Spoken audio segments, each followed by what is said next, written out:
Hello guys, Jani YouTube ചാനലിലേക്ക് എല്ലാവർക്കും സ്വാഗതം. ഇന്ന് നമ്മൾക്ക് വരുന്ന പോങ്ങനാട് ജംഗ്ഷനിൽ ഒരു ഡാൻസ് ഉണ്ട് കേട്ടോ. പഠനോത്സവത്തിന്റെ ഭാഗമായിട്ട് ഒരു ഡാൻസ്, അതായത് യശോദയാണ് ഇന്ന് അവതരിപ്പിക്കുന്നത്. അവള് കൃഷ്ണനായിട്ടും യശോദയ്ക്ക് അങ്ങനെ മേക്കപ്പ് ഇട്ടുകൊണ്ടിരിക്കുകയാണ്. കുഞ്ഞെയാണ് മേക്കപ്പ് ഇടുന്നത്.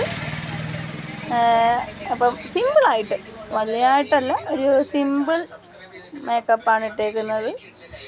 ഈ വീഡിയോ കാണുന്നവർ സിമ്പിളി ആദിക്ക് ലൈക്ക് ഷെയർ സബ്സ്ക്രൈബ് ചെയ്യുന്നത് സിമ്പിളി ആദി.